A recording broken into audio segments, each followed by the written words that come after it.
नमस्कार, मी मंदार पेडणेकर. माझ्या cinema traveller या चॅनलमध्ये आपलं स्वागत आहे. आज मी आलो आहे लखनौमधील रुमी दरवाजा येथे.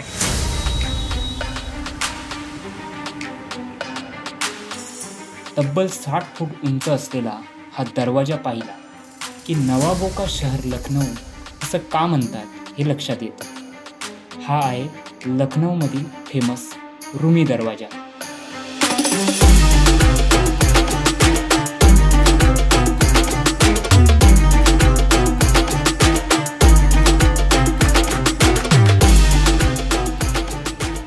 नवाब आसफ उद्दौला यांनी इसवी सन 1784 ते 86 या काळात या अवाढव्य दरवाजाची निर्मिती केली. गलत और सही काम करने के विचारों से परे एक क्षेत्र है, मैं तुम्हें वहां मिलूंगा. आपल्या विचारांतून प्रेमाची उदात्त परिभाषा मांडणारा कवी रुमी यांच्या नावावरून या दरवाजाचं नाव रुमी असं ठेवण्यात आलं असं मानलं जातं. या दरवाजाचा इतिहास असंही सांगतो की रुमी हा तुर्कीश शब्द आहे ज्याचा अर्थ रोमन साम्राज्य असाही होतो आणि रोमन साम्राज्याच्या राजधानीत असलेल्या एका वास्तूशी साधर्म्य असणारा हा दरवाजा असल्यामुळे याला तुर्किश गेट असंही म्हटलं जातं. 1748 मध्ये नॉर्थ इंडियात, त्यात करून अवध प्रदेशात दुष्काळी परिस्थिती निर्माण झाली होती. अशावेळी लोकांचे जेवण खाण्याचे हाल झाले होते. पण तरीही मेहनतीशिवाय पैसे घेणं येथील लोकांना मान्य नव्हतं. लोकांच्या हाताला रोजगार मिळावा या हेतूने येथील नवाबांनी हा दरवाजा आणि इतर इमारती बांधायला सुरुवात केली. यामुळे लोकांना काम आणि दाम दोन्ही मिळाले. अशा या दरवाजाची आर्किटेक्चरल डिझाईन ही येथील नवाबी वास्तुकलेशी साधर्म्य असणारी आहे, ज्यात विटांचा ढाचा आणि त्यावर चुन्याचे प्लास्टर वापरले गेले आहे, जे त्यावेळच्या लाल दगडात बनलेल्या इतर मुघल वास्तुकलेपेक्षा वेगळं आहे. असा हा लखनौ शहराच्या मध्यभागी असलेला भव्य रुमी दरवाजा या शहराच्या ऐतिहासिक श्रीमंतीची पोचपावती देत मोठ्या दिमाखात उभा आहे.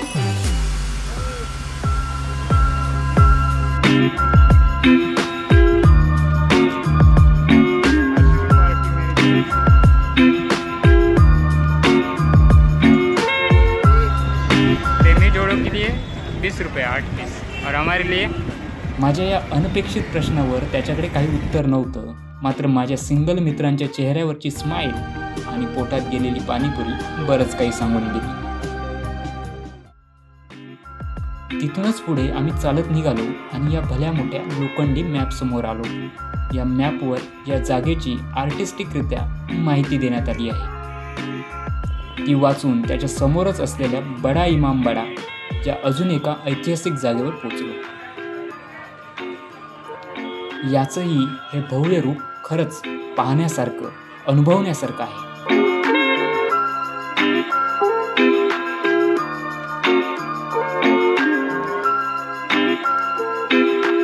याचं निर्माणही नवाब आसफ उद्दौला यांच्याकडूनच रुमी दरवाजा सोबतच झालं. या इमामबाडाचं बाह्य रूप एवढं देखणं आहे की ते पाहून तुम्ही थक्कच होता. त्याचा कोणाकोणा इथली प्राचीन नवाबी मुघल स्थापत्यशैली जपतोय. या वास्तूत आत अजूनही खूप पाहण्यासारखं आहे, मात्र वेळेअभावी त्याला व्हिजिट करणं शक्य होऊ शकलं नाही. पण त्यासाठी पुन्हा या ठिकाणी यायला मला नक्कीच आवडेल. मित्रमैत्रिणींनो, तुम्हीही आतापर्यंतच्या प्रवासात आमच्यासोबत आलाच आहात तर आमच्या या चॅनलला नक्की सबस्क्राईब करा आणि नोटिफिकेशन ऑन करून कायम सोबत राहा. तर अशी ही शूटिंग शेड्यूलमधून ब्रेकच्या दिवशी निघालेली टूर चहाच्या टपरीवर येऊन थांबली.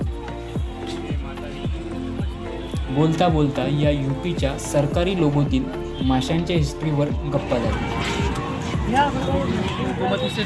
सैर कर रहे थे तो 2 मछलियाँ आके उनकी गोद में उस दिन से ये 2 मछलियाँ मनात आलं या हिस्ट्रीवर एक वेगळा एपिसोडच होईल. मात्र आता बरेच दिवस झाले मासे खाऊक भेटले नाही ही खंत मनातच ठेवून लखनौच्या या उंच घंटाघराकडे पाहत आमची टूर पुढे निघाली.